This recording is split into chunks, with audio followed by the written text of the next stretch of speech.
Hello everyone and welcome back to the channel. आप सबका channel पर बहुत बहुत स्वागत है। मित्रों, हम लोग पढ़ाई कर रहे हैं चैप्टर नंबर 3 की, जिसका नाम है risk assessment and internal control. कौन सा लेवल है हमारा? हमारा लेवल है सीए इंटरमीडिएट और हमारे सब्जेक्ट का नाम है ऑडिटिंग एंड एथिक्स। तो चैप्टर नंबर 3 में हम लोगों का टॉपिक नंबर 2 शुरू था, मटेरियलिटी। मटेरियलिटी में भी आप इस वीडियो में हम लोग डिस्कस करने वाले हैं टॉपिक नंबर 6 के बारे में। टॉपिक नंबर 6 में हमें क्या क्या चीजें पढ़नी है? टॉपिक नंबर 6 में हमें पता चलेगा ऐसे 220 में paragraph number A2, A3, A4 and A6, ऐसे 4 पैराग्राफ हमें पढ़ने हैं।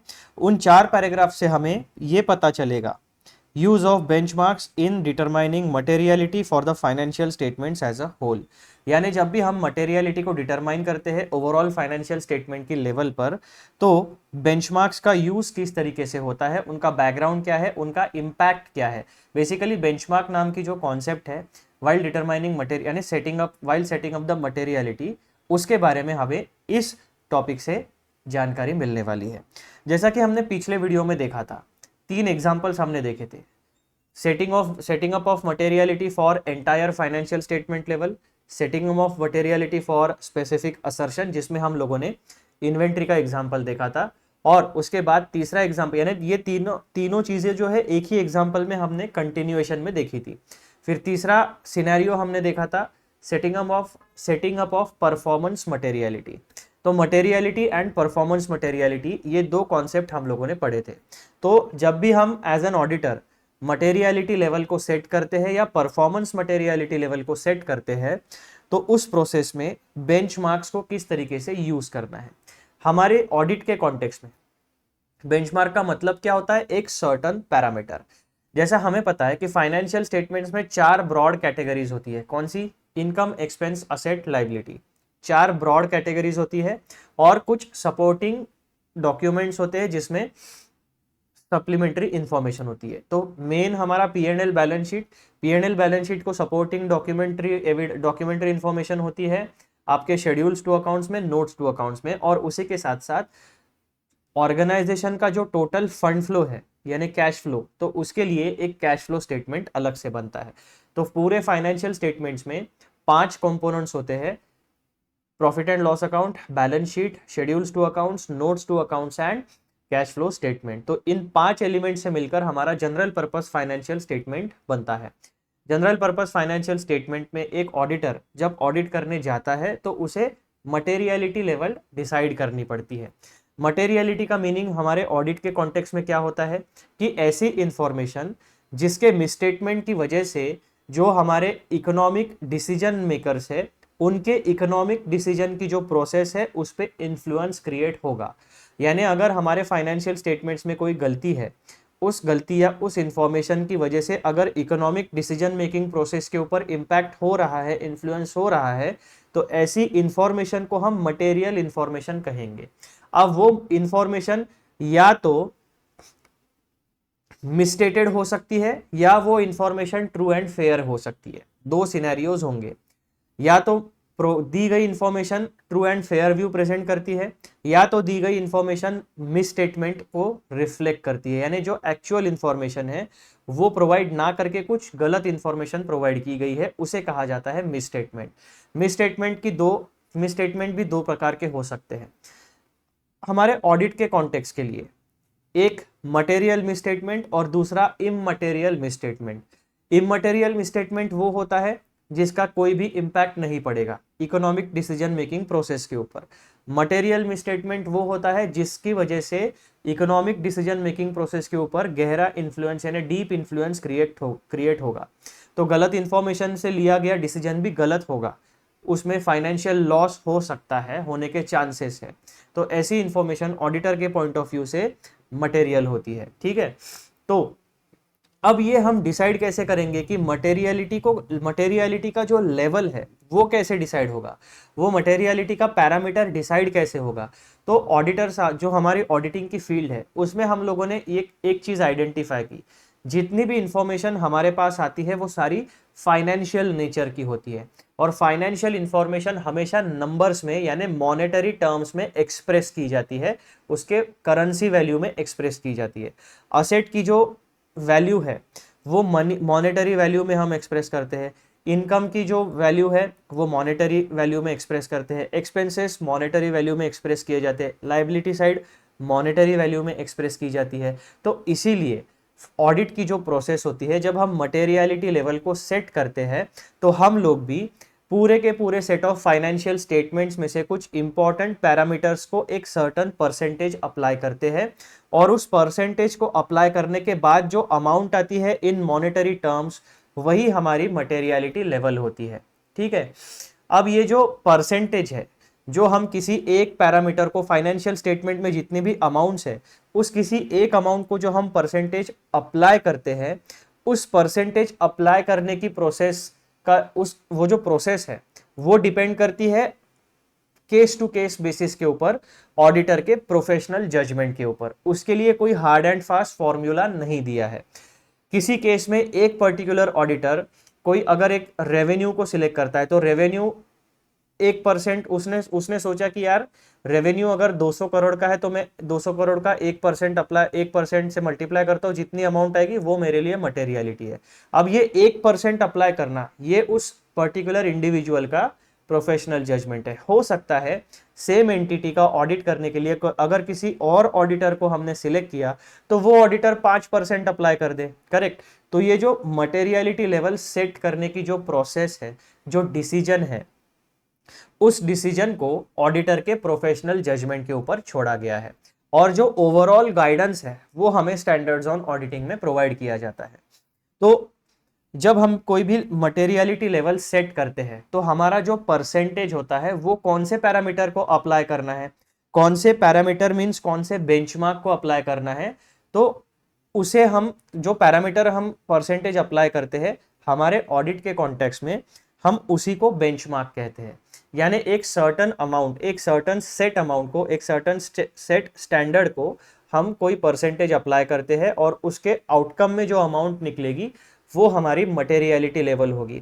मटेरियलिटी लेवल हम दो लेवल पर सेट कर सकते हैं, एक ओवरऑल फाइनेंशियल स्टेटमेंट लेवल और एक होता है असर्शन लेवल के ऊपर। असर्शन में 3 लेवल्स होती है, कौन सी? Classes of transactions, account balances and disclosures. तो इनमें से किसी भी पैरामीटर के ऊपर आप आइदर अपना रेगुलर मटेरियलिटी और performance materiality depending on your audit scenario आप अप्लाई करा सकते हो। तो उसमें जो बेंचमार्क है, जो सेट पैरामीटर को हम सर्टन परसेंटेज अप्लाई करने वाले हैं, उस बेंचमार्क का यूज किस तरीके से किया जाता है वो हमें इस टॉपिक में पता चलने वाला है। तो मैंने आपको अभी एक उसका ओवरव्यू, एक बैकग्राउंड आपको बता दिया।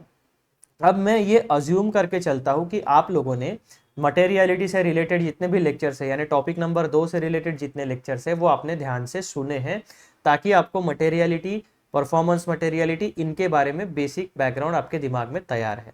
जो मैं आपको एक्सप्लेनेशन दूंगा वो प्रॉपर कंटिन्यूएशन में सारे लेक्चर्स का एक्सप्लेनेशन है रिगार्डिंग मटेरियलिटी।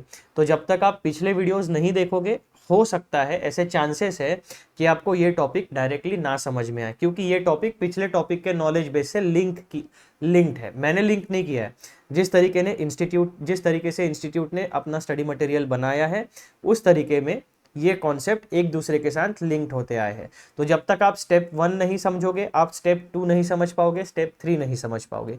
इसीलिए इन माय ओपिनियन मटेरियलिटी का पूरा लेक्चर्स पहले देखो, उसके बाद ये वाला टॉपिक आपको आसानी से समझ में आ जाएगा। अब ऐसे 320 के 4 पैराग्राफ हमें डिस्कस करने हैं। Paragraph number A2, A3, A4 and A6 वो हमें इन ओवरऑल क्या सिखाते हैं? Use of benchmarks in determining materiality for the financial statements as a whole. यानी असर्शन लेवल पे तो बताएंगे ही, लेकिन मेनली पूरे फाइनेंशियल स्टेटमेंट्स के लिए जब हम मटेरियलिटी को डिटरमाइन करते हैं तब बेंचमार्क को किस तरीके से यूज करना है उसके बारे में ऑडिटर को जानकारी प्रोवाइड करते हैं। सबसे पहला टॉपिक उसमें हम पढ़ेंगे ऐसे 320 का पैराग्राफ नंबर A2। उसमें हम पढ़ेंगे determining materiality. Means determining materiality जो है वो ऑडिटर के प्रोफेशनल जजमेंट के ऊपर डिपेंड करता है। उसके बाद में एप्लीकेशन ऑफ बेंचमार्क, कौन सा बेंचमार्क का सिलेक्शन होता है, उसको किस तरीके से परसेंटेज अप्लाई किया जाता है, उसके ऊपर डिपेंड करेगा। और पॉइंट नंबर 3 में हमें पता चलेगा फैक्टर्स अफेक्टिंग बेंचमार्क सिलेक्शन। यानी जब भी ऑडिटर कोई बेंचमार्क को सिलेक्ट करता है तो उसको कौन से फैक्टर्स से, वो कौन से फैक्टर्स उसके ऊपर इन्फ्लुएंस डालते हैं। पहला फैक्टर है एलिमेंट्स ऑफ फाइनेंशियल स्टेटमेंट यानी इनकम, एक्सपेंस, असेट, लायबिलिटी। दूसरा यूजर फोकस एरिया। अब हमें एक बात तो पता चल गई है अकाउंटिंग की पढ़ाई करके और ऑडिटिंग की पढ़ाई करके कि हमारे जो जनरल पर्पस फाइनेंशियल स्टेटमेंट्स होते हैं उसके दो कैटेगरी के यूजर्स होते हैं, एक इंटरनल यूजर्स, दूसरा एक्सटर्नल यूजर्स। इंटरनल यूजर्स में 3 लोग होते हैं, एक्सटर्नल यूजर्स में 6 मेन कैटेगरीज होती है। तो कौन सा यूजर जो जिस फाइनेंशियल स्टेटमेंट का ऑडिट हमें करना है उस फाइनेंशियल स्टेटमेंट को, उस फाइनेंशियल इंफॉर्मेशन को कौन से यूजर्स है जो यूज करने वाले हैं for their own economic decision making process, तो हमें उनके पर्सपेक्टिव से भी थोड़ा ध्यान देना पड़ेगा। इसीलिए यहाँ पर ये वाला जो सेगमेंट है ये बेंचमार्क सिलेक्शन में इन्फ्लुएंस क्रिएट करता है। तीसरा फैक्टर जो है वो है नेचर ऑफ एंटिटी, यानी आप किस तरीके का बेंचमार्क सिलेक्ट करोगे फ्रॉम फाइनेंशियल स्टेटमेंट्स, ये डिपेंड करेगा कि आपके एंटिटी का लीगल स्टेटस क्या है, उसके ट्रांजैक्शंस क्या है, उसका नेचर कैसा है, प्रॉफिट ओरिएंटेड है, नॉन प्रॉफिट ओरिएंटेड है, प्राइवेट है, गवर्नमेंट है, पब्लिक कंपनी है, उसका legal status mean sole proprietorship है, कंपनी है, एलएलपी है, पार्टनरशिप, किस तरीके की आपकी कंपनी है, कौन से इंडस्ट्री में वो काम करती है, आइदर रॉ यानी एग्रीकल्चर, मैन्युफैक्चरिंग, उसके बाद में सर्विस या टेक्नोलॉजी या रिसर्च एंड डेवलपमेंट, कौन से तरीके का काम करती है, उसके ट्रांजैक्शंस क्या है, उसे कौन से टैक्सेशन लॉस, कौन से इकोनॉमिक लॉस, कौन से जनरल लॉस, कौन से फैक्ट्री लॉस एप्लीकेबल होते हैं। इन सारी चीज़ों का जब आप एक साथ एनालिसिस करोगे, इनको समझोगे, तब ये तीसरा फैक्टर बनता है जो कहता है nature of entity benchmark selection के ऊपर इन्फ्लुएंस डालता है। पॉइंट नंबर 4 आपको बताएगा ओनरशिप स्ट्रक्चर एंड फाइनेंसिंग, यानी income, expense, asset, liability. Elements of financial statements में आता है, लायबिलिटी साइड में कैपिटल स्ट्रक्चर आएगा, फाइनेंसिंग आएगा, यानी कैपिटल और फाइनेंसिंग, यानी क्या, short term liabilities, long term liability, short term loans, long term loans. तो बेसिकली अगर आप कैपिटल स्ट्रक्चर यानी equity capital, preference capital, debenture capital, इनमें से अगर कोई सिलेक्शन लेते हो बेंचमार्क के लिए तो डिपेंड करेगा। देन फाइनेंसिंग, आपने शॉर्ट टर्म लायबिलिटी कितनी है, लॉन्ग टर्म लायबिलिटी कितनी है, डिपेंड करेगा, है ना। तो ये फैक्टर्स भी आपके बेंचमार्क सिलेक्शन प्रोसेस में इन्फ्लुएंस क्रिएट करता है। उसके बाद में 5वां फैक्टर जो है वो होगा आपका relative volatility of the benchmark. Volatility means instability, कितने बार कौन सा पैरामीटर कितना फ्लक्चुएट होता है over a period of time, यानी एक फाइनेंशियल ईयर से दूसरे फाइनेंशियल ईयर में, तीसरे फाइनेंशियल ईयर में आप एक पर्टिकुलर बेंचमार्क यानी एक particular element of financial statement की वोलेटिलिटी देखोगे, यानी कितना फ्लक्चुएशन उसमें होते रहता है। वैल्यू में एप्रिसिएशन कितना होता है, वैल्यू में डिप्रेशन कितना जाता है ना। तो ये सारी चीजें एक ऑडिटर को ध्यान में रखनी पड़ती है। तो मोटा मोटी जब भी आप बेंचमार्क को सिलेक्ट करोगे और मटेरियलिटी लेवल को अप्लाई करोगे तो ये 5 फैक्टर्स होते हैं जो ऑडिटर को डिटर्मिनेशन ऑफ मटेरियलिटी की प्रोसेस में कंसिडर करने पड़ेंगे। फिर ऐसे 320 पैराग्राफ नंबर 3 हमें एग्जाम्पल्स देता है ऑफ एप्रोप्रिएट बेंचमार्क्स, यानी जब भी आप एज एन ऑडिटर कोई मटेरियलिटी लेवल को सेट करोगे या परफॉर्मेंस मटेरियलिटी को सेट करोगे तो आपको ये अभी यहाँ पे जो एग्जाम्पल्स की लिस्ट है वो एग्जॉस्टिव लिस्ट नहीं है, वो आपके लिए सजेस्टिव लिस्ट है। उसमें आपके हिसाब से, आपके सिचुएशन के हिसाब से, सर्कमस्टांसेस के हिसाब से उस लिस्ट में दिए गए एलिमेंट्स, फैक्टर्स के अलावा भी आप किसी और फैक्टर को सिलेक्ट करके उसको बेंचमार्क मान के मटेरियलिटी लेवल सेट कर सकते हो। तो ऐसे 320 का पैराग्राफ नंबर A3 जो है वो हमें बताएगा एग्जाम्पल्स ऑफ एप्रोप्रिएट बेंचमार्क्स, यानी in general purpose financial statements का जब हम ऑडिट करेंगे तो कौन से बेंचमार्क्स है जो आप मटेरियलिटी लेवल को सेट करने के लिए सिलेक्ट कर सकते हो। पैराग्राफ टॉपिक नंबर 3 ऐसे 320 का पैराग्राफ नंबर A4 ये हमें बताता है chosen benchmark relevant financial data. अब आपने एलिमेंट्स ऑफ फाइनेंशियल स्टेटमेंट यानी इनकम, एक्सपेंस, असेट, लायबिलिटी, इसमें बहुत सारे आपके अकाउंटिंग एंट्रीज होगी, बहुत सारे अकाउंट्स होंगे, तो उसमें से अगर आपने कोई स्पेसिफिक बेंचमार्क सिलेक्ट कर लिया है तो उस बेंचमार्क से रिलेटेड फाइनेंशियल डेटा में क्या क्या चीजें इंक्लूड होगी ये हमें ऐसे 320 का पैराग्राफ नंबर A4 बताता है।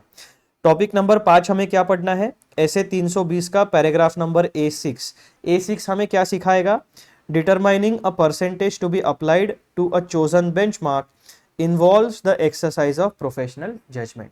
यानी हर बार आपको एक broad guidance standards on auditing provide करेंगे कि कौन सा कितना परसेंट आपको अप्लाई करना है, लेकिन वो आपको स्पेसिफिक अमाउंट नहीं बताएगा। तो ये जो डिटर्मिनेशन यानी परसेंटेज कितना अप्लाई करना है बेंचमार्क को, ये हर बार केस टू केस बेसिस पे डिसाइड होगा। केस टू केस बेसिस पे डिसाइड करने के लिए ऑडिटर का प्रोफेशनल जजमेंट काम में आने वाला है। तो प्रोफेशनल जजमेंट आपका नॉलेज बेस, आपका ट्रेनिंग, आपके स्किल्स और आपका पास्ट एक्सपीरियंस जो होगा, वो 4-5 फैक्टर्स को मिला के आपका प्रोफेशनल जजमेंट बनने वाला है। बेसिकली आपका academic experience, academic knowledge base, practical experience and practical knowledge base, इन 4 मेजर सेगमेंट्स को बना के आपका प्रोफेशनल जजमेंट बनेगा।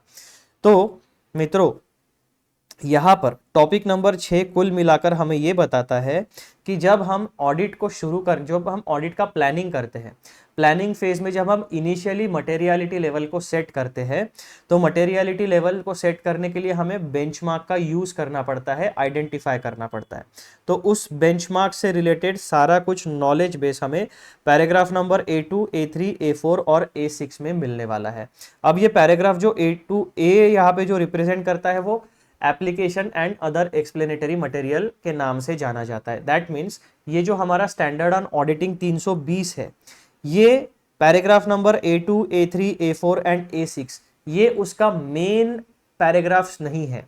जो मेन पैराग्राफ है रिगार्डिंग बेंचमार्क्स, उसको फर्दर अच्छे से एक्सप्लेन करने के लिए सप्लीमेंट्री मटेरियल इन्होंने इन पैराग्राफ्स में प्रोवाइड किया गया है। अब हमारे इंस्टीट्यूट के स्टडी मटेरियल में इसे कवर किया गया है, इसीलिए हमने यहाँ पर इसे इंक्लूड कर लिया है। तो मैंने आपको अभी पूरा का पूरा टॉपिक जो है बेंचमार्क से रिलेटेड, उसका ओवरव्यू ब्लूप्रिंट आपको बता दिया है, ताकि आपके दिमाग में इन शब्दों से रिलेटेड एक फैमिलियरिटी क्रिएट हो जाए। अब हम चलते हैं डिटेल डिस्कशन में regarding how to apply benchmark. ठीक है, आ जाओ, कहाँ पे गया मेरा टॉपिक।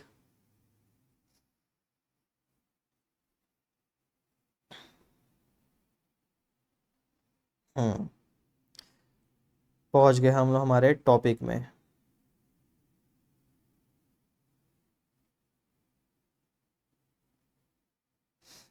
अब यहाँ पे आप देखो, ये वाला जो टॉपिक है आपका, ये आपको जो टॉपिक अभी हम डिस्कस कर रहे हैं, हमारे नोट्स में टॉपिक नंबर 6 पर है, लेकिन इंस्टीट्यूट का जो स्टडी मटेरियल है अप्रैल 2023 का एडिशन, वो आपको जनवरी 2025 की एग्जाम में एप्लीकेबल है।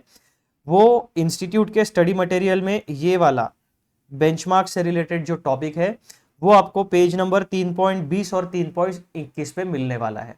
वहीं से मैंने मटेरियल उठाया है, उसको रिफाइन किया है, अच्छे से स्ट्रक्चर्ड मैनर में फॉर्मेटिंग किया है। अब उसी स्टडी मटेरियल को हम लोग यहाँ पे डिस्कस करने वाले हैं। पैराग्राफ नंबर ऐसे 320 का paragraph number A2, A3, A4, A6 ये हमें डिस्कस करना है। इन चारों पैराग्राफ्स में कुल मिलाकर ओवरऑल हमें क्या नॉलेज मिलने वाला है।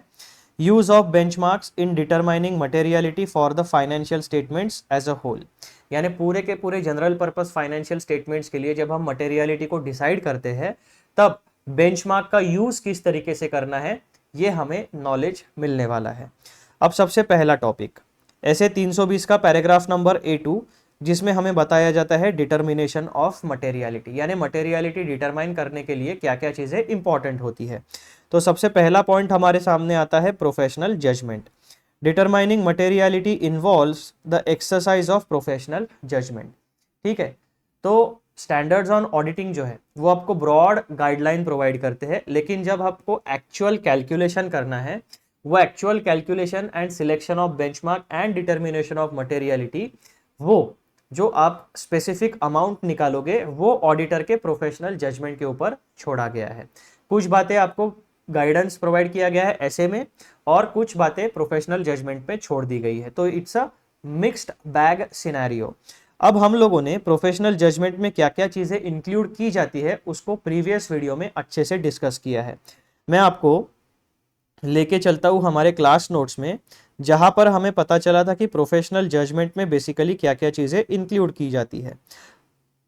Journey of a professional judgement ये हमने देखा था। मैं आपको एक बार रिवाइज करा देता हूं, ठीक है। Determination of materiality a matter of professional judgement, ये चीज हमने पढ़ी थी प्रीवियस लेक्चर में। Journey of a chartered accountant, the making of a professional. तो प्रोफेशनल जजमेंट आपका शेप अप कैसे होता है over a period of time, आपके पास स्किल कैसे आती है over a period of time, वो जर्नी में आपके आंखों के सामने यहाँ पर रखना चाहता हूँ। सबसे पहला फेज आपका आता है एकेडमिक जर्नी का। एकेडमिक जर्नी जो आपकी चार्टर्ड अकाउंटेंसी की शुरू होती है वो आपकी शुरू होती है सीए फाउंडेशन की एग्जाम से। सीए फाउंडेशन की एग्जाम का आपका जो नॉलेज बेस है वो 4 सब्जेक्ट्स में कैटेगराइज किया गया है। पहला अकाउंटिंग, दूसरा है बिजनेस लॉज, तीसरा है क्वांटिटेटिव एप्टीट्यूड और चौथा है बिजनेस इकोनॉमिक्स। तो पहले फेज में आपको इन 4 सब्जेक्ट्स के बारे में बेसिक नॉलेज मिलेगा। दूसरा फेज आपका आएगा सीए इंटरमीडिएट का, जहां पे आपका जो नॉलेज बेस है वो advanced accounting, corporate and other laws, taxation में direct taxes and indirect taxes, advance cost and management accounting, auditing and ethics and financial management and strategic management. तो नेक्स्ट स्टेप, जो नेक्स्ट माइलस्टोन आपका CA intermediate है, वहां पे आपको इन 6 subjects के साथ फैमिलियराइज किया जाएगा, आपको इंटरमीडिएट लेवल का यानी मीडियम लेवल का नॉलेज मिलेगा। उसके बाद आपका माइलस्टोन आएगा सीए फाइनल, यानी जैसा जैसा आप चार्टर्ड अकाउंटेंसी की जर्नी में आगे जाओगे, आपके पास जो नॉलेज बेस है, जो एकेडमिक जो थियरी नॉलेज बेस है, वो धीरे धीरे आप गेन करते चलोगे। चार्टर्ड अकाउंटेंट बनने से पहले इन सारे सब्जेक्ट्स का नॉलेज आपको होना चाहिए। सीए फाइनल में जैसे ही आप पहुंचते हो, वहां पे आपको 6 सब्जेक्ट्स का नॉलेज और डिटेल में मिलेगा।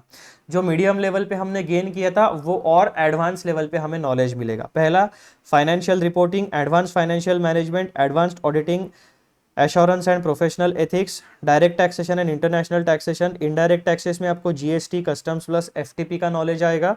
एंड देन तो सब्जेक्ट नंबर 6 है आपका integrated business solutions.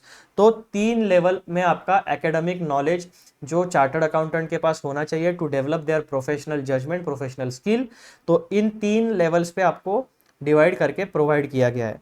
Now along with your academic journey यानी CA foundation, intermediate and final, आपको कुछ सर्टिफिकेशन कोर्सेस और 2 साल की आर्टिकलशिप भी करनी पड़ती है। तो सीए फाउंडेशन और सीए इंटरमीडिएट, इन 2 जगहों पे आपने जो नॉलेज गेन किया है उस नॉलेज को अब अप्लाई करने के लिए आपको आर्टिकलशिप ट्रेनिंग 2 साल का प्रोवाइड किया जाता है, जो आपको किसी भी chartered accountant, practising chartered accountant के अंडर एज एन आर्टिकल या ऑडिट असिस्टेंट रजिस्टर्ड करके वहां पे 2 साल इंटर्नशिप करनी पड़ेगी। तो यहाँ पे आपको थियरी प्लस प्रैक्टिकल दोनों का नॉलेज मिलेगा। उसी के साथ आपका ओवरऑल पर्सनालिटी डेवलप करने के लिए इंस्टीट्यूट ने कुछ सर्टिफिकेट कोर्सेज रखे हैं, जो आपके इंटीग्रेटेड आईटीटी के नाम से जाना जाता है, इंटीग्रेटेड टेक्नोलॉजी वाला। उसके बाद में जीएमसीएस है आपका, एडवांस्ड आईटीसी, एडवांस्ड जीएमसीएस। उसके बाद में ओरिएंटेशन, एडवांस्ड ओरिएंटेशन अगर एप्लीकेबल होता है आप में, आपके बैच में तो ये general relevant technology training and overall communication training के लिए आपको ये सर्टिफिकेट कोर्सेस कराए जाते हैं। तो इस तरीके से आपका एकेडमिक ग्रूमिंग किया जाता है, आपका आर्टिकलशिप के थ्रू प्रैक्टिकल ग्रूमिंग किया जाता है, और सर्टिफिकेट कोर्सेज के थ्रू आपका ओवरऑल पर्सनालिटी ग्रूमिंग करने की कोशिश की जाती है। इसी के साथ जब आप चार्टर्ड अकाउंटेंसी की एग्जाम क्वालिफाई करके एक क्वालिफाइड चार्टर्ड अकाउंटेंट बन जाओगे तो आपको इंडस्ट्री एक्सपोजर मिलेगा। ठीक है, अब आपकी प्रोफेशनल जर्नी शुरू होती है फेज नंबर 2 से। इंडस्ट्री एक्सपोजर में आपके पास 3 मेजर ऑप्शंस होते हैं। पहला जॉब करो, दूसरा सीए की प्रैक्टिस करो, या फिर बिजनेस करो। अगर आपको और पढ़ाई करनी है तो आपके पास ऑप्शंस है। ICAI post qualification courses provide करता है। अगर आपको और प्रैक्टिस या जॉब करते करते अपना नॉलेज एनहांस करना है तो आपके पास कंटिन्यूड प्रोफेशनल एजुकेशन भी होता है जो इंस्टीट्यूट प्रोवाइड करता है। और उसी के साथ अगर आपको कोई एमबीए करना है या फर्दर फाइनेंस में कोई डिग्री करनी है तो आपके पास फर्दर हायर एजुकेशन का ऑप्शन भी होता है। तो आपकी ये जो जर्नी मैंने आपके आंखों के सामने अभी रखी है, यहाँ पे आपको थियरी का नॉलेज बेस होगा, आपका प्रैक्टिकल नॉलेज बेस होगा, पर्सनालिटी डेवलपमेंट होगी और इंडस्ट्री एक्सपोजर। इन 4 सेगमेंट्स को मिला के आपका प्रोफेशनल जजमेंट डेवलप होगा over a period of time. एक दिन में नहीं होगा, एक साल में नहीं होगा, लेकिन साल दर साल जब आप चार्टर्ड अकाउंटेंसी की फील्ड में काम करते चले जाओगे तो कोई जो आपने आपका प्रैक्टिस का एवेन्यू चुना है, कुछ लोग जो है वो अकाउंटिंग सर्विसेज में जाते हैं, कुछ लोग जो है वो ऑडिटिंग सेगमेंट में जाते हैं। ऑडिटिंग में भी बहुत अलग अलग तरीके के ऑडिट्स होते हैं, statutory audit, internal audit, bank audit, company audit. तो एक्सपर्टीज होनी चाहिए आपकी। सिमिलरली टैक्सेशन में भी बहुत सारे सेगमेंट्स होते हैं। आप सैलरी में एक्सपर्ट हो, आप कैपिटल गेन में एक्सपर्ट हो, या फिर आप पीजीबीपी में एक्सपर्ट हो, जीएसटी में आपका एक्सपर्टीज कौन से सेक्शंस में है, तो ये डिपेंड करेगा आपके इंडस्ट्री एक्सपोजर के ऊपर। तो इस तरीके से 4 major parameters, theory knowledge, practical training, overall personality development and industry exposure, इन 4 सेगमेंट्स को मिला के आपका प्रोफेशनल जजमेंट शेप अप होने वाला है over a period of time.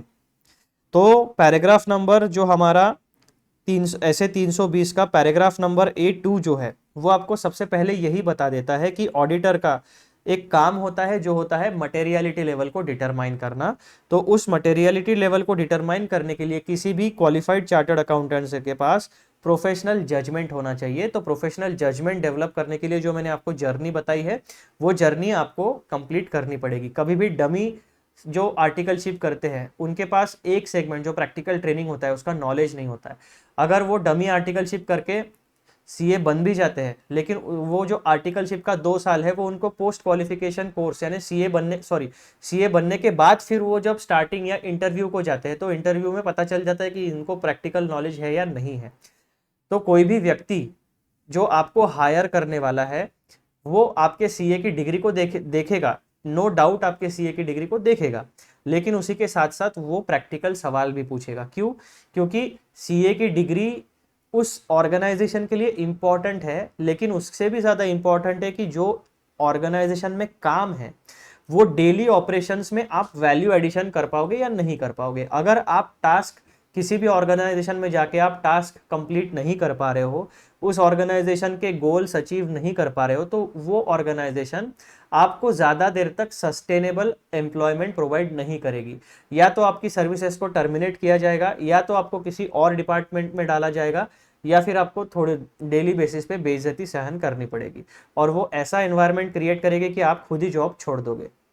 तो इससे अच्छा है डमी आर्टिकलशिप ना करते हुए जो प्रॉपर जर्नी है आपकी वो कंप्लीट करो, एंजॉय करो, और देन चार्टर्ड अकाउंटेंट बन के बाहर निकलो। तो मटेरियलिटी लेवल जो है उसको डिटरमाइन करने के लिए आपको theory, practical, overall personality and industry exposure, इन 4 सेगमेंट्स में आपकी जर्नी कंप्लीट होनी चाहिए। Determining materiality involves exercise of professional judgement, ये एक स्टेटमेंट है, ये आपको मान के चलना पड़ेगा। Point number 2, application of benchmark. जब आप मटेरियलिटी को डिटरमाइन करते हो तो बेंचमार्क को अप्लाई कैसे करोगे? A percentage is often applied to a chosen benchmark as a starting point in determining materiality for the financial statements as a whole। जैसा कि हमने पिछले वीडियोस में एग्जाम्पल देखा था determination of setting up of performance materiality. तो यहाँ पर एग्जाम्पल नंबर 1 में हमारा सिनारियो क्या था? एक मैन्युफैक्चरिंग कंपनी थी जिसका नाम XYZ लिमिटेड था। 2 मेजर पैरामीटर्स हमारे सामने थे, एक रेवेन्यू और दूसरा नेट वर्थ। ठीक है, ये 2 पैरामीटर्स हमारे पास एप्लीकेबल थे। अब ऑडिटर ने अपना प्रोफेशनल जजमेंट यूज किया और उसने 500 करोड़ जो है उसको सिलेक्ट किया मटेरियलिटी लेवल को सेट करने के लिए। अब इस 500 करोड़ का 1% यानी परसेंटेज ऑडिटर ने डिसाइड किया अपने जजमेंट के बेसिस के ऊपर कि 500 करोड़ का 1% निकाल लेता हूं, 5 करोड़ आएगा। तो ओवरऑल फाइनेंशियल स्टेटमेंट्स के लिए मेरी जो मटेरियलिटी लेवल है वो 5% है। यानी कोई भी मिसस्टेटमेंट, कोई भी एरर, कोई भी गलत इंफॉर्मेशन 5 करोड़ के ऊपर अगर जाती है इन मॉनेटरी टर्म्स, इन वैल्यू टर्म्स, इन नंबर टर्म्स, तो मैं फर्दर ऑडिट प्रोसीजर्स अप्लाई करूंगा और उस इंफॉर्मेशन को डिटेल में चेक करूंगा। ये मतलब होता है मटेरियलिटी का। और 5 करोड़ के नीचे अगर कोई भी मिसस्टेटमेंट है तो वो बेसिकली मेरे लिए इममटेरियल है। उन मिसस्टेटमेंट्स का आइदर इंडिविजुअली और in aggregate economic decision making के ऊपर कोई भी फर्क नहीं पड़ने वाला। तो मित्रों, इस तरीके से आपका मटेरियलिटी लेवल सेट होता है। ठीक है, तो यहां पर हमें 2 बातें पता चल गई कि मटेरियलिटी सेट करने के लिए प्रोफेशनल जजमेंट होना चाहिए और बेंचमार्क्स को आपको अप्लाई करना पड़ेगा। फिर पॉइंट नंबर C हमें क्या पता चलता है? Factors affecting benchmark selection. अब जो ऑडिटर है वो कौन सा पैरामीटर सिलेक्ट करता है जिसे एक सर्टेन परसेंटेज अप्लाई किया जाएगा, उस बेंचमार्क को कुछ फैक्टर्स होते हैं जो इन्फ्लुएंस करते हैं। वो कौन से फैक्टर्स होंगे? Factors affecting benchmark selection, factors that may affect the identification of an appropriate benchmark include the following। यानी जब ऑडिटर कोई बेंचमार्क सिलेक्ट करता है तो ये बताए गए जो फैक्टर्स हैं ये उस बेंचमार्क सिलेक्शन के प्रोसेस में इन्फ्लुएंस कर सकते हैं। सबसे पहला, एलिमेंट्स ऑफ फाइनेंशियल स्टेटमेंट्स। अब फाइनेंशियल स्टेटमेंट्स के एलिमेंट्स क्या क्या होते हैं?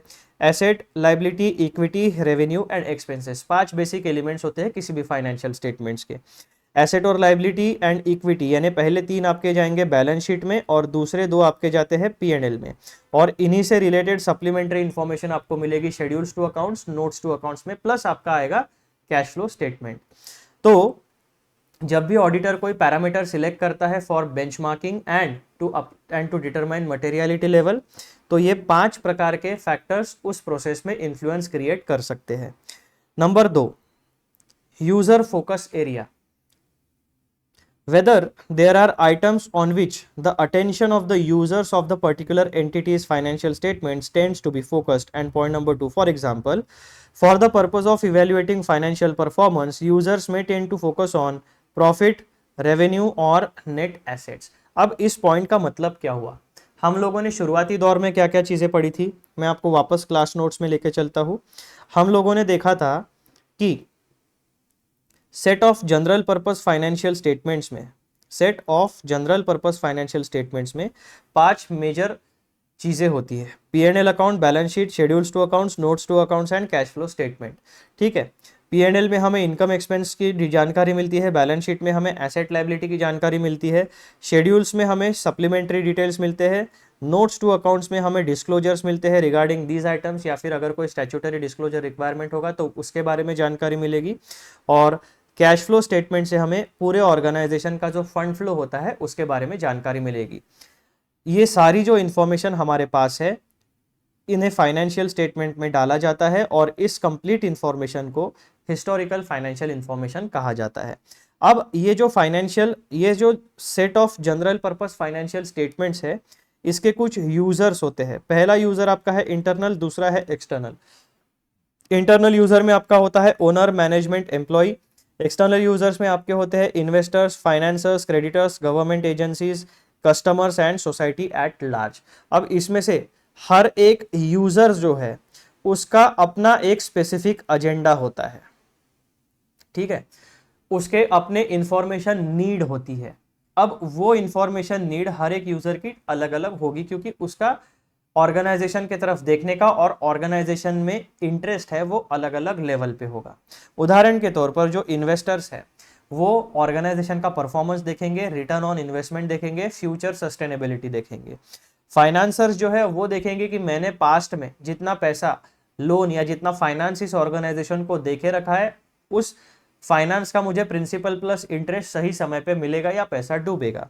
सप्लायर्स क्या देखेंगे कि मैंने जितना रॉ मटेरियल या सर्विसेज प्रोवाइड की है उसका मुझे बदले में पैसा मिलेगा या नहीं मिलेगा। गवर्नमेंट एजेंसीज क्या देखेगी? लीगलिटी देखेगी, सारे laws rules and regulations comply हो रहे हैं या नहीं वो देखेंगे, टैक्सेशन बराबर हो रहा है या नहीं वो देखेंगे, एंड कोई इलीगल क्रिमिनल एक्टिविटी नहीं होनी चाहिए। ये बेसिक चीज़ें देखेगी। कस्टमर क्या देखेगा? प्राइसिंग मुझे सही तरीके से मिलना चाहिए, एडल्ट्रेशन कम होना चाहिए, यानी कोई भी प्रोडक्ट या सर्विस है उसमें मिलावट नहीं होनी चाहिए, quality and value for money होना चाहिए, और ईज ऑफ एक्सेस होना चाहिए।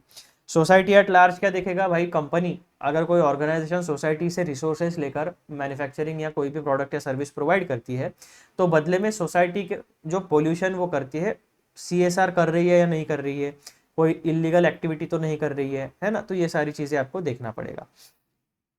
तो हर एक यूज़र जो होता है उसका ऑर्गेनाइजेशन की फाइनेंशियल इंफॉर्मेशन को यूज करने का पर्पस एजेंडा अलग अलग होता है।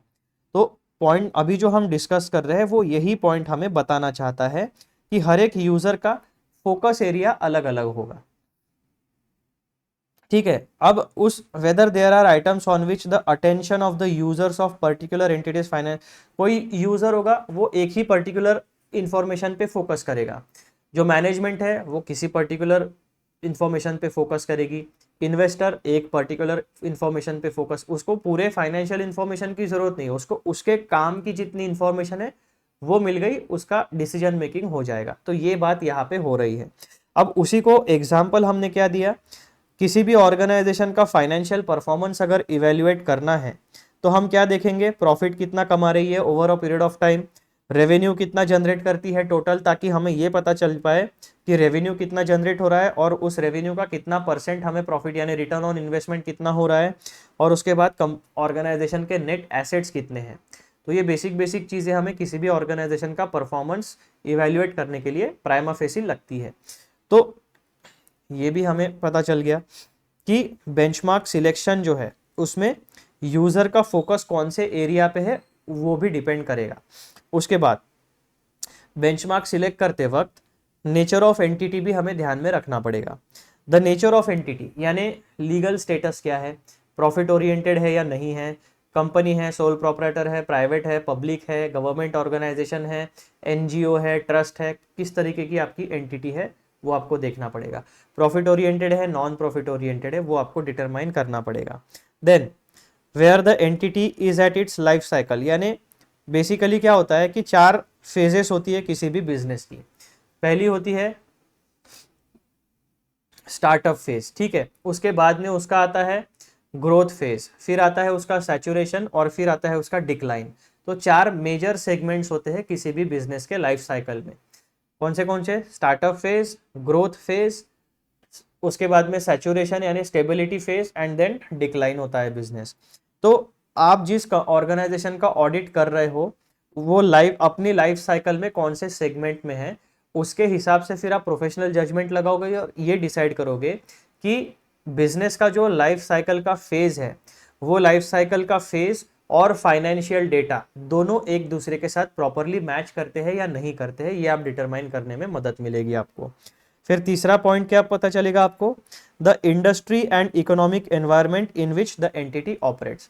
कौन सी इंडस्ट्री है, agriculture, manufacturing, service, technology, research and development, कौन सी है, ठीक है। तो इस तरीके एजुकेशन, हेल्थ केयर, कौन सी इंडस्ट्री में आपका और एंटिटी काम करता है। उसके बाद और क्या बोला था, यानी इकोनॉमिक एनवायरनमेंट किस तरीके का है, कि बहुत फियर्स कंपटीशन है या मोनोपोली है या 2-3 ही कॉम्पिटिटर्स है, तो किस तरीके का इकोनॉमिक एनवायरनमेंट है, गवर्नमेंट की पॉलिसीज उस सेक्टर के लिए किस तरीके की है, ये सारी चीज़ें इम्पैक्ट करेगी आपके बेंचमार्क सिलेक्शन के लिए। चौथा point ownership structure and financing, यानी अब हम ओनरशिप स्ट्रक्चर जाएंगे बैलेंस शीट के लायबिलिटी साइड में और फाइनेंसिंग भी हमें दिखेगी बैलेंस शीट के liability side plus asset side में, क्योंकि जब भी कोई ट्रांजैक्शन होता है उसके 2 इम्पैक्ट होते हैं, एक जाएगा एक आइदर डेबिट या क्रेडिट, या तो इनकम में एक्सपेंस में जाएगा या फिर आपका एसेट लायबिलिटी साइड, कहीं ना कहीं तो रिफ्लेक्ट होगा, 2 इफेक्ट हर ट्रांजैक्शन के आपको दिखेंगे। तो ownership structure and financing, the entity's ownership structure and the way it is financed, ये भी ये भी इन्फ्लुएंस क्रिएट करेगा आपके बेंचमार्क सिलेक्शन की प्रोसेस के ऊपर। Point number 2, for example if an entity is financed solely by debt rather than equity, users may put more emphasis on assets and claims on them than on the entity's earning। अब scenario देखो यहाँ पे, ये ownership structure और financing किस तरीके से impact करेगा यूजर फोकस एरिया के ऊपर। अब एक कोई कंपनी है जो बूट स्ट्रैपिंग कंपनी है, उसने किसी बाहर वाले व्यक्ति को अपने इक्विटी शेयर बेच के पैसा रेज नहीं किया है, उसने सारा का सारा फाइनेंसर से या बैंक से लोन उठाया है, तो वो क्या हो गई, फाइनेंस्ड बाय डेट, उधारी पे, यानी अब उसका इंटरेस्ट उसको देना पड़ेगा रेगुलर बेसिस के ऊपर। तो ऐसी ऑर्गेनाइजेशन के जो स्टेक होल्डर्स होते हैं इंफॉर्मेशन के, जो यूजर्स होते हैं, वो फोकस क्या करेंगे कि भाई कंपनी के पास एसेट कितने हैं, कितने एसेट के ऊपर जो भी डेट का क्लेम है, यानी कितने एसेट मॉर्गेज है, अगर लिक्विडेशन में कंपनी जाती है तो कितने एसेट बेचेंगे, बेचने के बाद कितना पैसा आएगा, बाहर वालों का लोन का पैसा कितना देना है, बाकी बचेगा कितना, ये सारी चीज़ें होगी। तो जो आपका ओनरशिप स्ट्रक्चर और फाइनेंसिंग है वो भी इम्पैक्ट डालेगा किस तरीके से यूजर उस पर्टिकुलर एंटिटी की इंफॉर्मेशन को देखेंगे। तो हर एक पैरामीटर जो है वो केस टू केस बेसिस पे डिसाइड करेगा कि आप बेंचमार्क किस तरीके से सिलेक्ट करते हो। और आखिरी वाला, the relative volatility of the benchmark. Volatility मतलब क्या, फ्लक्चुएशन, पिछले साल ज़्यादा था, इस साल कम हो गया, अगले साल बहुत ही ज़्यादा हो गया, फिर थोड़ा कम हुआ, फिर कम हुआ, बहुत ज़्यादा हो गया। तो अगर बहुत ज़्यादा फ्लक्चुएट होता है जो बेंचमार्क आप सिलेक्ट करते हो, तो आपको उसको नॉर्मलाइज करना पड़ेगा। ठीक है, अब नेक्स्ट टॉपिक हमारा आता है ऐसे 320 का पैराग्राफ नंबर A3, जहां पर हमें एग्जांपल्स ऑफ एप्रोप्रिएट बेंचमार्क्स, यानी एक ऑडिटर को इन जनरल इन बेंचमार्क्स में से कोई चीजें सिलेक्ट करनी चाहिए, इसके अलावा भी एप्रोप्रिएट हो सकते हैं। ये आपका बस एक जनरल गाइडेंस है।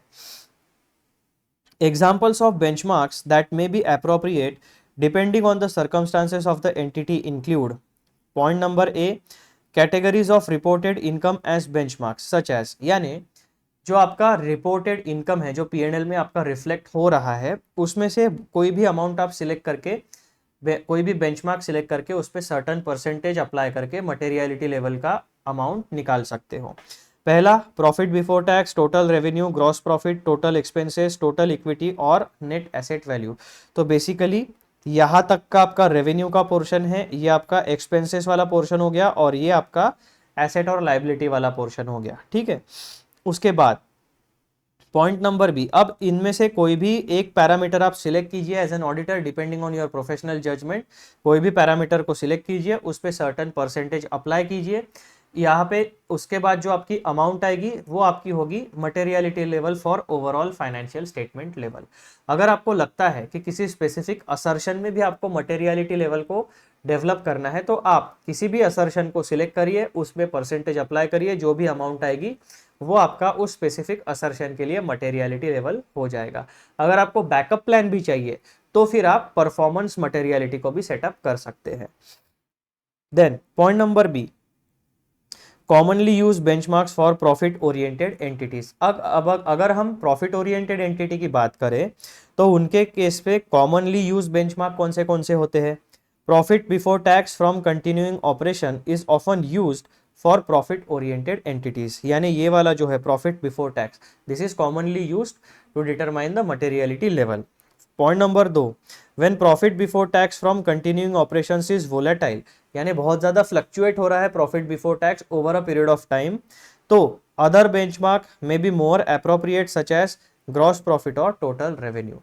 अगर आपका प्रॉफिट बिफोर टैक्स बहुत ज्यादा फ्लक्चुएट होता है ओवर डिफरेंट फाइनेंशियल पीरियड्स, तो आप क्या कर सकते हो, आप ये सोचोगे कि यार ये तो बहुत वोलेटाइल है ना, अगर इस बेंचमार्क को मैं सिलेक्ट करूंगा तो मुझे प्रॉपर व्यू नहीं मिलेगा रिगार्डिंग मटेरियलिटी, तो पहले तो आप इसे सिलेक्ट करो। अगर ये वोलेटाइल है तो फिर बाकी की चीजों के ऊपर आप ध्यान दे सकते हो। पॉइंट नंबर 3, ऐसे 320 पैरा A4, ये हमें बताता है chosen benchmark relevant financial data. जब भी आप कोई बेंचमार्क सिलेक्ट करते हो तो उससे रिलेटेड फाइनेंशियल डेटा का मतलब क्या होता है, उससे उस बेंचमार्क से रिलेटेड फाइनेंशियल डेटा में क्या क्या चीजें इंक्लूड की जाती है, वो हमें पैराग्राफ नंबर 4 बताता है। In relation to chosen benchmark relevant financial data ordinarily include point number A, prior period financial results and financial position. कोई भी बेंचमार्क अगर आप सिलेक्ट करते हो तो उसमें रिलेवेंट फाइनेंशियल डेटा रहेगा आपका प्रायर पीरियड फाइनेंशियल रिजल्ट या फिर financial position. Prior period financial results are crucial as they provide a historical perspective on the entity's performance, यानी आपको वोलेटिलिटी पता चल जाएगी। जब आप पिछले साल का डेटा देखोगे, उसको इस साल से कंपेयर करोगे, तो अलग अलग पैरामीटर्स में आपको उसकी वोलेटिलिटी, फ्लक्चुएशंस, कितना ज़्यादा हुआ, कितना कम हुआ, कितना सस्टेबल है, ये सारा पैटर्न आपको वहाँ से पता चल जाएगा। Point number 2, by analysing past financial results, auditor can establish trends and benchmark that inform the current assessment of materiality. यही बात मैंने आपको अभी बताई कि अगर आप अलग अलग फाइनेंशियल ईयर का डेटा कंपेयर कर सकते हो तो एक ऑडिटर को एक बहुत अच्छा इंसाइट मिलता है कि कौन से पैरामीटर्स को उसे सिलेक्ट करना चाहिए, कौन से पैरामीटर्स नॉर्मल है, कौन से पैरामीटर्स एबनॉर्मली फ्लक्चुएट होते हैं। ये सारा का सारा इंसाइट ऑडिटर के सामने प्रेजेंट हो जाता है। फिर point number B, the period to date financial results and financial position, यानी एज ऑन जो बैलेंस शीट होती है वो हमारी क्या होती है, एज ऑन डेट होती है ना, तो वही period to date financial result या फाइनेंशियल पोजीशन उसे कहा जाता है यहाँ पर। तो इसमें आपको क्या क्या चीजें मिलेगी, relevant financial data, balance sheet अगर आप सोचते हो तो रिलेवेंट फाइनेंशियल डेटा क्या रहेगा, The period to date financial results offer a snapshot of the entity's performance up to the current date within the reporting period. यानी आपको कंपनी का पूरा एसेट लाइबिलिटी का इंफॉर्मेशन, फाइनेंशियल पोजीशन पूरा का पूरा कच्चा चिट्ठा बैलेंस शीट से मिल जाएगा। फिर this information helps auditor gauge how the entity is performing relative to expectations and prior periods. यानी किसी भी ऑर्गेनाइजेशन की अलग अलग फाइनेंशियल एज ऑन डेट की बैलेंस शीट जब आप कंपेयर करोगे तो आपको उसकी फाइनेंशियल पोजीशन के बारे में, उस कंपनी, उस ऑर्गेनाइजेशन के फाइनेंशियल हेल्थ के बारे में कंप्लीट इंसाइट मिल जाएगी। आप ये डिसाइड कर पाओगे कि पिछले सालों में ऑर्गेनाइजेशन की फाइनेंशियल पोजीशन अच्छी थी या पिछले फाइनेंशियल पोजीशन में ग्रोथ, फाइनेंशियल ट्रेंड क्या है, ग्रोथ का ट्रेंड है, स्टेबिलिटी का ट्रेंड है या फिर डिक्लाइन का ट्रेंड है फाइनेंशियल पोजीशन में। ये आपको as on date balance sheet का जब आप डेटा कंपेयर करोगे तब वहां से पता चलेगा। पॉइंट नंबर सी, बजट्स और forecast for current period. Budget और forecast for the current period serve as a target against which actual performance can be measured. कोई भी ऑर्गेनाइजेशन पहले क्या करती है, एक अपना गोल सेटअप करती है, फिर उस गोल को अचीव करने की कोशिश करती है उस पर्टिकुलर टाइम फ्रेम में। तो जो आपने गोल सेट किए हैं और जो आपका एक्चुअल परफॉर्मेंस है वो आप कंपेयर करोगे कि आपने कितना अचीव किया, कितना अंडर परफॉर्म किया या कितना ओवर परफॉर्म, यानी ज्यादा अचीव किया तो आपने क्या किया, ओवर परफॉर्म किया। तो उसके बारे में आपको जानकारी मिलेगी, है ना। तो जब भी आप बेंचमार्क के बारे में सोचोगे तो उससे उसका जो रिलेवेंट फाइनेंशियल डेटा है उसके बारे में इंफॉर्मेशन आपको बजट या फोरकास्ट में से भी मिल सकती है। These projections are adjusted for significant change in circumstances which can impact materiality assessments. Point number D, adjusted for significant changes in the circumstances of the entity. For example, a significant business acquisition. कुछ transactions ऐसे होते हैं जिनको proper तरीके से समझने के लिए, प्रॉपर तरीके से डिस्क्लोज करने के लिए या उनके बेसिस के ऊपर बेंचमार्किंग या मटेरियलिटी लेवल को डिसाइड करने के लिए आपको कुछ सर्टन एडजस्टमेंट्स करनी पड़ेगी। उस सिनेरियो के बारे में यहां पर हमें इंफॉर्मेशन दी जा रही है। Adjusted for significant changes in the circumstances of the entity. For example,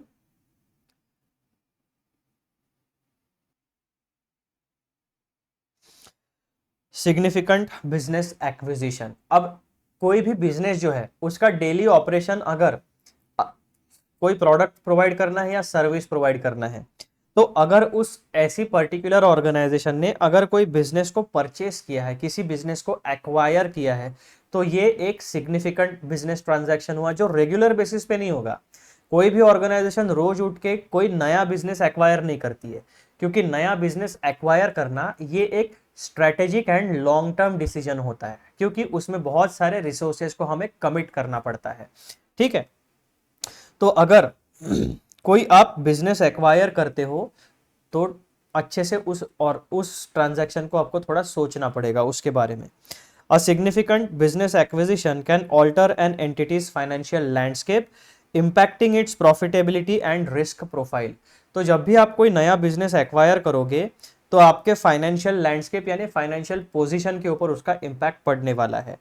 आपकी प्रॉफिटेबिलिटी के ऊपर इंपैक्ट पड़ सकता है, बेसिकली ऑर्गेनाइजेशन की प्रॉफिटेबिलिटी, एंड जो ऑर्गेनाइजेशन का ओवरऑल रिस्क असेसमेंट है, रिस्क प्रोफाइल है, उसमें भी चेंजेस आने वाले। तो जब भी आप बेंचमार्किंग के लिए मटेरियलिटी के लिए कोई बेंचमार्क ढूंढोगे तो मटेरियलिटी लेवल डिसाइड करते वक्त अगर आपको कोई ऐसा ट्रांजैक्शन दिखता है तो आपको फाइनेंशियल पोजीशन, प्रॉफिटेबिलिटी और रिस्क प्रोफाइल, इन 3 पैरामीटर्स को ध्यान में रखते हुए बेंचमार्क सिलेक्ट करके मटेरियलिटी डिटरमाइन करनी पड़ेगी। फिर auditor should consider how much acquisitions affect materiality assessment, particularly if they lead to substantial changes in revenue और expenses। तो बिजनेस एक्विजिशन का इम्पैक्ट कहाँ पे होगा, फाइनेंशियल पोजीशन पे होगा, प्रॉफिटेबिलिटी पे होगा, रिस्क असेसमेंट में होगा। अब इन तीनों पैरामीटर्स का आपकी जो मटेरियलिटी असेसमेंट है from the context of audit, from the point of view of audit, उस पर क्या इम्पैक्ट होगा ये ऑडिटर को ध्यान में रखते हुए आगे चलना पड़ेगा। Point number 2, relevant changes of conditions in industry. कोई भी इंडस्ट्री में कभी भी कोई चेंज आ सकता है, आइदर ड्यू टू मार्केट में जो चेंजेस होते हैं, कंज्यूमर बिहेवियर चेंज होता है, कंज्यूमर का टेस्ट चेंज होता है, फैशन के ट्रेंड्स चेंज होते हैं, या कोई गवर्नमेंट की पॉलिसी अगर चेंज हो जाती है तो बहुत इम्पैक्ट पड़ता है। तो ऐसे इवेंट्स को आप किस तरीके से हैंडल देखोगे, किस तरीके से आप व्यू करोगे from the point of view of materiality. Changes in industry conditions can influence an entity's performance and risk factors. For instance, regulatory changes, market dynamics, or competitive pressures may necessitate adjustments in how materiality is determined. अब ये वाला जो है ना, relevant changes of conditions in industries में बहुत सारे examples आप देख सकते हो। एक टेलीकॉम रिवॉल्यूशन आप देख सकते हो। पहले क्या था आपका, 2G था, 3G था, फिर एकदम से रिवॉल्यूशन हुआ, फिर जियो की एंट्री हुई। जियो जब मार्केट में आया तो उसने क्या कर दिया, 1 साल के लिए आपको free internet data services provide कर दी। High speed data, unlimited data free में यूज करो। तो इससे क्या हुआ, इंडस्ट्री में सिग्निफिकेंट चेंज आया। यानी जो ऑलरेडी एग्जिस्टिंग प्लेयर्स थे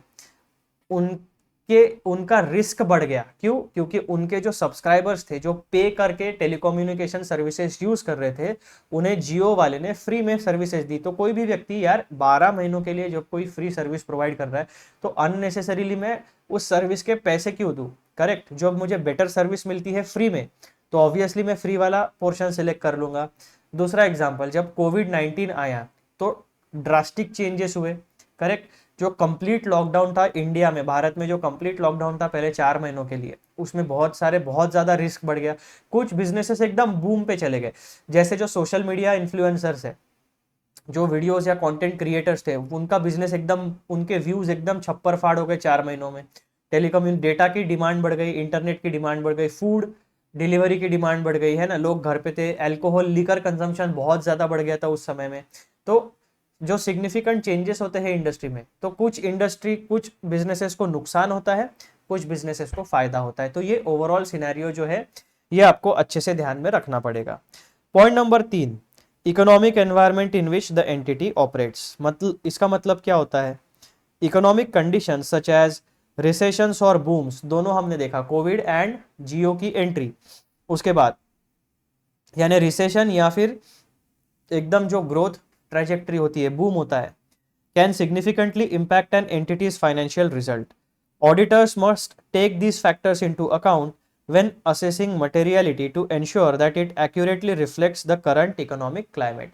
यानी जो आपका रियल सिनेरियो है, जब आप मटेरियलिटी लेवल को डिसाइड करोगे तो आपके जो रियल सिनेरियोज है उनको भी आप कंसिडर करो अपनी मटेरियलिटी को डिटरमाइन करने के लिए, ताकि जो आपका ऑडिट रिस्क है वो मिनिमम लेवल पे आप लेके आ सको। फिर पॉइंट नंबर ई क्या कहता है, using normalized profit figures to determine materiality. अब जैसा मैंने आपको बोला था कि एक होता है आपका नॉर्मल प्रॉफिट, एक होता है एकदम एबनॉर्मल प्रॉफिट या लॉस। उसमें क्या होगा कि कुछ ऐसे चेंजेस होंगे जिसकी वजह से आपका बिजनेस बहुत ज्यादा, जो एबनॉर्मल इवेंट्स होते हैं ना, वो आपके हर फाइनेंशियल ईयर में होंगे ही, हर फाइनेंशियल पीरियड में होंगे ही, ऐसा नहीं है। किसी फाइनेंशियल ईयर में एबनॉर्मल प्रॉफिट हो सकता है, एबनॉर्मल लॉस भी हो सकता है। ठीक है। अब आप जब कंपेयर करोगे तो आपको वो जो पैटर्न है वो 10-12 साल में एक एबनॉर्मल प्रॉफिट या एबनॉर्मल लॉस वाला इवेंट दिखेगा, वो रेगुलर बेसिस पे आपको नहीं दिखेगा। तो जब आप मटेरियलिटी लेवल डिटरमाइन करते हो और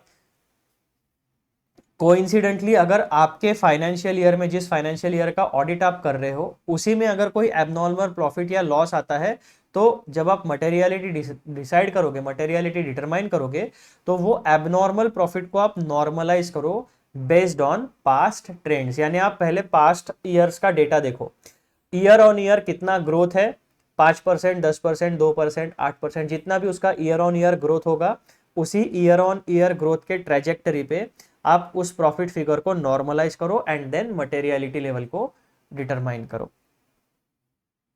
consider for example when as a starting point the materiality for the financial statements as a whole is determined for a particular entity based on a percentage of profit before tax from continuing operations.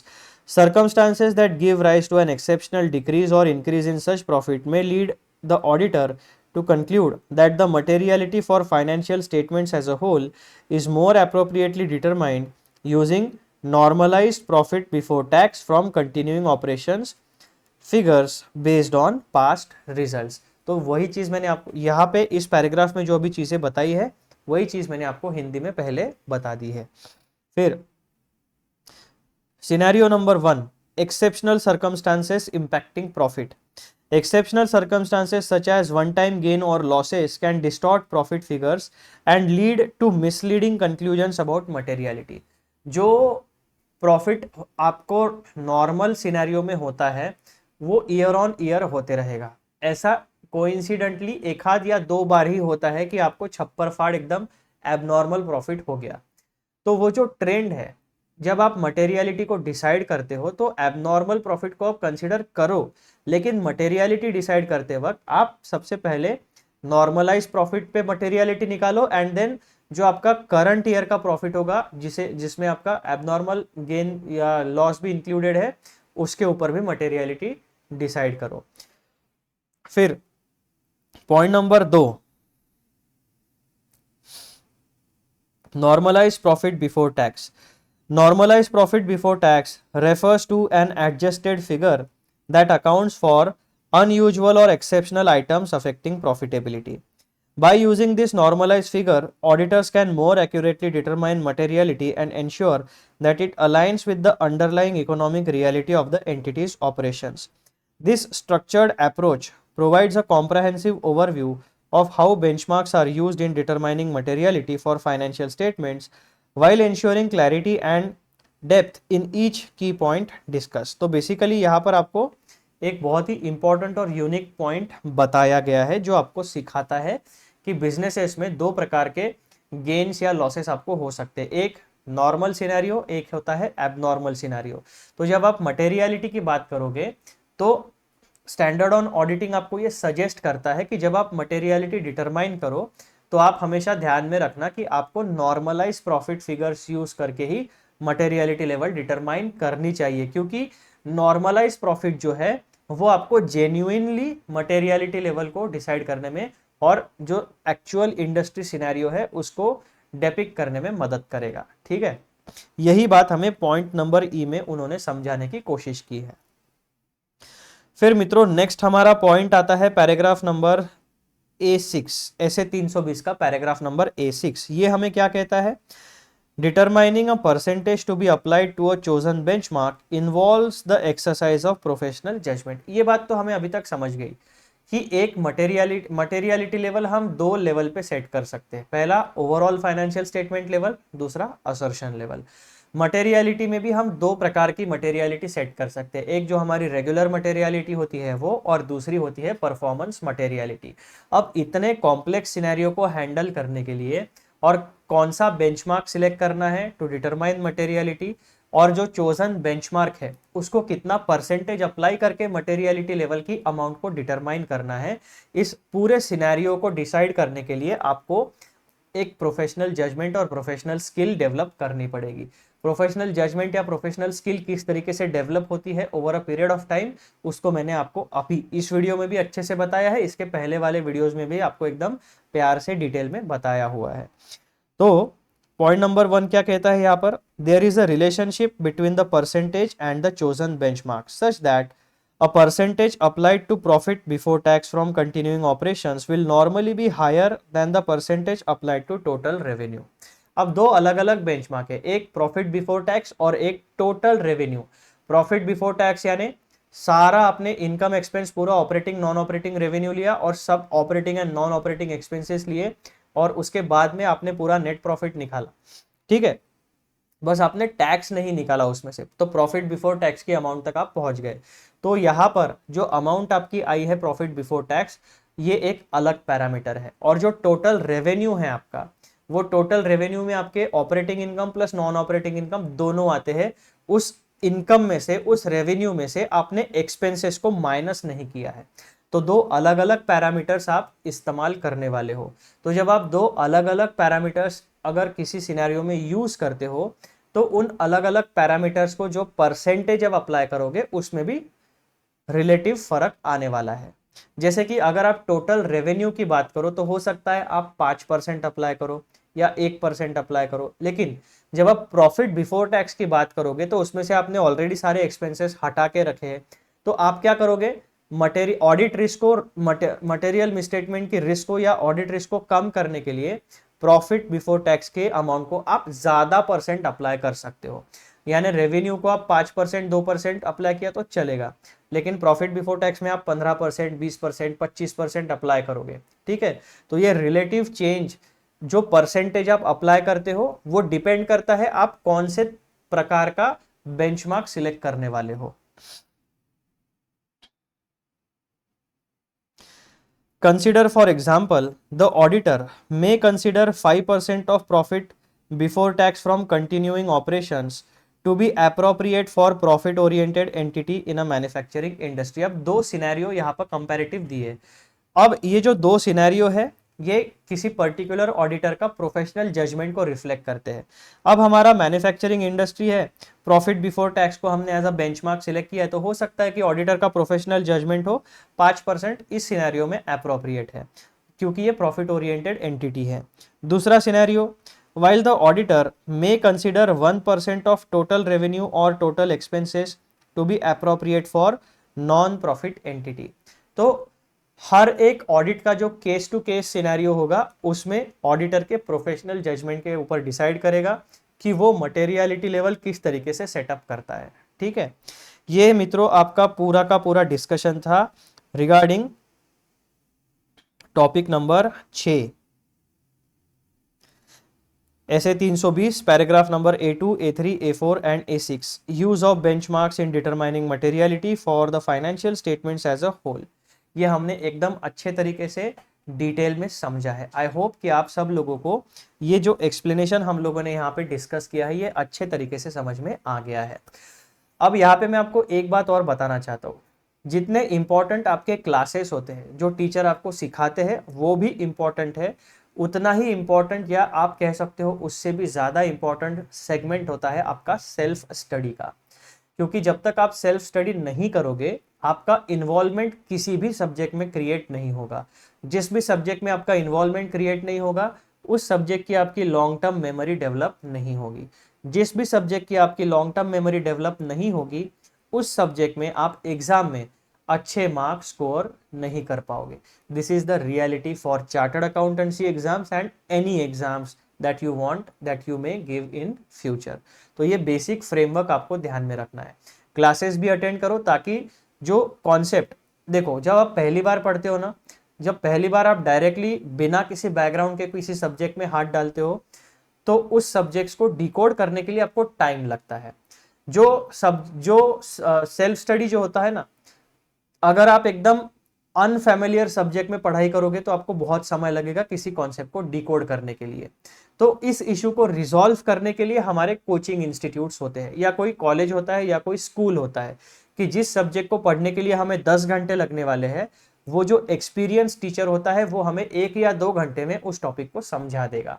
लेकिन जो हमारा goal achieve करना होता है, हमें जैसे हमारे case में चार्टर्ड अकाउंटेंट बनना है, कम से कम अटेम्प्ट में बनना है, ठीक है, जल्द से जल्द बनना है, और ताकि हम पैसा कमा सके, आगे का लाइफ हमारा शुरू हो सके, तो वो जो सेगमेंट है वो आप अनलॉक कर पाओगे आपके सेल्फ स्टडी से। तो जो आपकी एकेडमिक जर्नी है, जितने इंपॉर्टेंट आपके क्लासेस है, जितने इंपॉर्टेंट आपके टीचर्स है, उतनी ही इंपॉर्टेंट आपकी सेल्फ स्टडी का सेगमेंट है। तो दोनों सेगमेंट्स है ना, उसका अपना अलग अलग इंपॉर्टेंस है। कोचिंग इंस्टीट्यूट आपको कम से कम समय में आपका एक माइंडसेट बना देंगे, आपको पूरा रास्ता दिखा देंगे, पूरा मार्गदर्शन आपका कर देंगे, रोड मैप दे देंगे किसी भी सब्जेक्ट का। फिर वो कॉन्सेप्ट समझने के बाद जब तक आप सेल्फ स्टडी नहीं करोगे तब तक आप अपने वैल्यू एडिशन नहीं होगी, आप एग्जाम्स को क्रैक नहीं कर पाओगे। तो कोचिंग और self study both are equally important. कोई कोई बच्चे होते हैं उनका टेम्परामेंट एकदम अलग ही लेवल का होता है, तो वो बिना कोचिंग के भी सक्सेसफुल हो जाते हैं।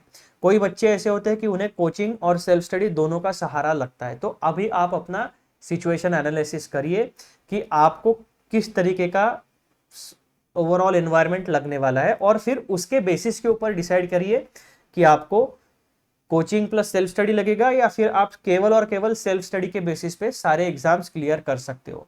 आपका जो कैलिबर है जो स्ट्रेंथ एंड वीकनेसेस है वो आप खुद एनालिसिस करो एंड देन यू डिसाइड कि आपको किस तरीके के रास्ते पर चलना है, ठीक है। तो जैसे कि ये ऑडिटर का एक प्रोफेशनल जजमेंट होता है, वैसे ही आपका मैं डिसीजन मेकिंग आपके ऊपर, वो हमेशा आपके ऊपर ही रहता है, कोई छोड़ता नहीं है आपके ऊपर, वो आपके ऊपर ही रहता है। अगर आपको कोई टीचर अच्छा लगेगा तो आप उनके पास पढ़ने जाओगे, अगर आपको लगता है कि नहीं सेल्फ स्टडी से ही मेरा काम हो जाएगा तो सेल्फ स्टडी करोगे, ठीक है। तो डिपेंड करेगा आपके प्रेजेंट कंडीशन के ऊपर, आपका पास्ट ट्रैक रिकॉर्ड क्या है, आपका पढ़ाई में रुचि कितनी है, आप कितना समय पढ़ाई के लिए दे सकते हो, इन सारे बेसिस के ऊपर डिपेंड करता है। तो ठीक है मित्रों, ये हमारा था टॉपिक नंबर 6 का डिस्कशन। अब इसके बाद के जो टॉपिक्स है ना वो बढ़िया छोटे छोटे टॉपिक्स है, वो हम फटाफट एक ही वीडियो में निपटा लेंगे, लेकिन अगले वीडियो में। ये वाला जो वीडियो है यहाँ पर होता है समाप्त। जाने से पहले चैनल को सब्सक्राइब जरूर करिए, वीडियोस को लाइक करिए एंड शेयर जरूर करिए। चलो मिलते हैं अगले वीडियो में, बाय बाय।